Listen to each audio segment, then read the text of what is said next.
дээр л орж ирээд одоо занал хийсэн гэдэг зүйлийг ярьж байна. Одоо хохин шүү гэдэг ч юм уу тий. За. Ер нь бол парламент өөрөө мэтгэлцээний талбар. Тэгэхээр л гишүүд хоорондоо мэтгэлцэх санал бодол зөрчилдөх зүйлүүд байна шүү дээ. Би бол одоо эрүүл мэндийн даатгалын сангийн хулгай зэлгээг эхэлж зэгчлээд тэр цоорхоо нөхөйн бүгсний дараагаар хэрэгжүүлэх 8 зорилго 30 ажлыг бол өргөн барьсан байгаа гэдгийг очиод хэлсэн. Анмаа гişүү танаашаа суугаад ярьчих гээд. Яг би бас жоохон бохирдолтой байж байгаа чанга ярьсан зүйл байгаа. Харин тэр хэлсэн зүйл бол тийм зүйл бол одоо зан хийсэн зүйл байхгүй. Хохин шүү гэж хэлсэн гэж. Хэлээгүй. Тэгж хэлээгүй. Та яг юу гэж хэлсэн? Яг юу гэж хэлсэн бэ? Гэхдээ энэ эрүүл мэндийн даатгалыг эхлээд тулгаатгаа тэмцэхгүй юм л гэж хэлсэн. Чанга дугаар хэлсэн бидгтэй. Энэ асуудлыг бид ярих ёстой шүү дээ. Тийм ээ? Төсөв ярьж байгаа. За. Төсөв эрхлэн захирагчийн төсөв одоо хамгаалж чадаагүй гэх байдлыг бас хэлжсэн. Төсөв мөнгөтэй холбоотой яг ямар хуу зөрчил мэтгэлцээний зүйл байсан бол Яг зүгээр одоо эрүүл мэндийн салбарын ажилчид одоо цалин ус байхгүй бол чи Непал болон бараг чигсаал цуглаан болвол яах вэ гэж хэлж байна. Тэгэхээр бид бол эрүүл мэндийн салбараа энэ чигсаал цуглаан руу бол уриалж болохгүй шүү дээ. Энэ дээр бол нэлээд бухимдсан юм. Тийм. За. Одоо тэгэхээр яг энэ дээр ярьсан гэж ярьсан шүү дээ. бодлого ярьсан. Уу ярилгүй яах вэ? Нэмэх боломж байгаа мó? Одоо 26 оны төсөвт бид байгаа мөнгөөр л орж байгаа шүү дээ. Тийм ээ. Харин эхлээд би түр хэлээд байна шүү дээ. Та хэд нэг сайн гэж сонсоод байгаа. Энэ хулгайгаа зогсооч идэх үү? Эрүүл мэндийн даатгалын цоорхоо сав байгаа энэ цоорхоо нүхийг хаач. Тэгээд дээрээс нь мөнгөө нэмээд бид эрүүл мэндийн салбарын ажилтны цалин хангалттай очиод үзүүлж байгаа усууд нар гэрээс нь мөнгө төгрөг эм тариа захидахгүй бай. Эмнэлгүүд нь өвчнөө хүлээгээд авчдаг бай. Ийм тогтолцоо хийх гэж үздэг байгаа шүү дээ. Тэгэхээр эхлээд цоорхоогоо нөхөё л гэж хэлсэн. яг мохорлоод асууж яг одоо гаммаг шүүн болохоор айтайхан байгаараа хохин шүү гэдэг намайг занал хийсэн гэж байгаа. Дээрэс нь одоо шүүн бол хажууд нь одоо байлаа та болооч гэдэг зүйлийг ярьсан. Энэ гол нь нэг хов живний асуудал биш мэдээж нөгөө эмхтэй хүн гэдэг утгаар намайг дээрлэхтэй гэдэг юм уу. Гишүүний улсын хурлын гишүүний хадшгүй байдалд хүртэл хадж магадгүй гэдэг зүйлийг яриад байна л да. Энэ дээр та үнэхээр яг одоо яг намайг ирээд наашаа суу гэсэн шүү дээ. Тэгэхээр чи би халдсан байх нь. За. Та өөрөө тэгж хэлээгүй. За. Хэрвээ хэлсэн нотлогдчихвол та хариуцлага хүлээх үү? Өглөө шүү дээ. Тэгэхээр одоо улсын хурлын гишүүн асууд бэлэгт нөгөө хавдрын өргөтгөлд ингээд зориулж нэг барилга орчоод байгаа шүү дээ. Тэгээд энийг ингээд таныг авахгүй гэдэг хөгжлийн макро бичиг явуулсан.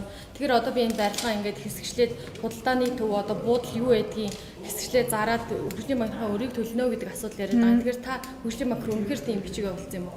Хөгжлийн банк руу тийм бичиг очсноо 90 сурвалжлаарай. Харин би хөгжлийн банкны захиралтаа уулзахад үнийн асуудлаар шүүхт өгсөн гэж хэлсэн шүү. Тийм учраас тендер зарлаад энэ барилга эрүүл мэндийн яам худалдаа авах тендерт чи орж боломжгүй гэдэг надад хэлсэн шүү. боломжгүй гэж эрүүл мэндийн Одоо тэгэхээр ингээд мэдээлэл та бүх аягуулсаа найдвартай болгож аваач. Хавдрын эмнэлгийн өргөтгөл болгох төр таны ер нь байр суурь ямар байгаа юм? Хэрэгтэй шүү дээ. Би бол авъя гэдэг шүү дээ. Гэхдээ бодит дүн гэдэг байгаа шүү дээ. Бодит дүнээр худалдаа авъя. Нэгсэндээ зээл аваад хүүгийн төлөөд түүгээрээ сайхан байшин бариад тэгээд нэг байгууллага зарцсан байх юм уу те? Энэ зөв үү? Би бол энийг буруу 160 эхлээд бол 160 гаруй тэрбум шүү дээ. Эхний дуудлагуудтайгаар хинч оролцоогүй учраас 86 тэрбум болчиход байгаа шүү дээ.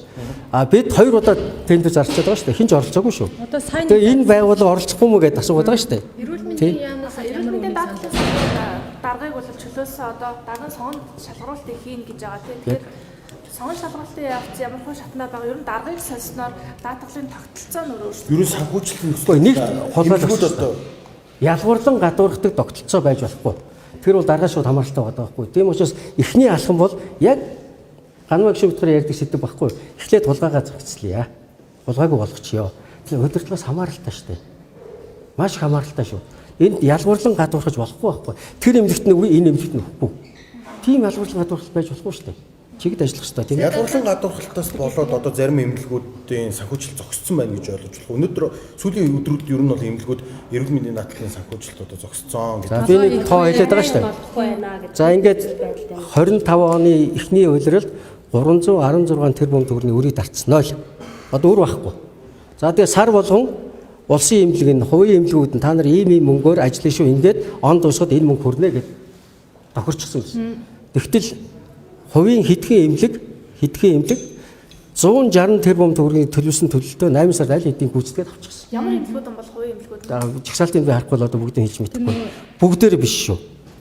За тэгээд 8-9 сард нь ахаад 80 тэрбум төгрөг гаргаад ахаад өрийг 80 тэрбум нэмэх гэж байгаа байхгүй. Энэ чинь болохгүй шүү дээ. Энэ чинь санхүүгийн сахилга бат гэж юм байх хэрэгтэй шүү дээ. Төлөвлөчөөд байхад яагаад ингэ төлөвлөсөн зүйлээрээ явж болохгүй вэ? Улсын эмнэлгүүдийн яагаад тасарсан юм бол? Тэгж ойлгосон дуучлахгүй шүү дээ. Тэгээ би дуу чанга ярьсан үнэ. Тий? Энэ чинь бас том сэдв шүү дээ. Та нар намайг ямар их санаа зовж энэ эрүүл мэндийн салбарыг нэг илгээр нэвтүүлчих байх юмсан гэж одоо яаж ажиллаж байгааг санаж. Тэгэхээр гангамаг шууд худлаа ярьсан гэсэн үг үү? Та бол тэр үгийг нь бол огт хэлээгүй гэж. Тэгэл чанга ярихлаар бухимдсан хүн тэгж ойлгосон чинь би мэдэхгүй шүү дээ. Юу гэж хэлсэн. Би бол тэгж хэлээгүй. Өөр нэг асуулт та салбарын сайдаар томилгдсоноос хойш бас хэд хэдийн эмнэлгийн дараа солилоо, ангийн даатгалын ерхий газрын дараа солилоо. Энэ дээр яг үнэхээр энэ захирал удирдлагууд хариуцлагагүй ажилласан нь чөлөөлөлтөд байна уу? Эсвэл та яг ойр дотны хүмүүсийгээ томилгоход ингээд ойр ойрхон томилгох. Оо за баярлалаа. Ер нь төрийн албаны хуулиараа ямар хүнийг томилох ёстой гэдэг чинь журам байгаа шүү дээ. Журмаа зөрчсөн 27 томилгоо эрүүл мэндийн яамд байсан. Тэр болгоныг буцаагаад хэвэнд нь оруулж байгаа. Төрийн албаны зөвлөлөөс энэ буруу 27 томилгоогоо зас гэсэн үг ирсэн байхгүй. Тэгээд одоо сонгон шалгуултанд бүгд яваад томилдог шүү дээ. За.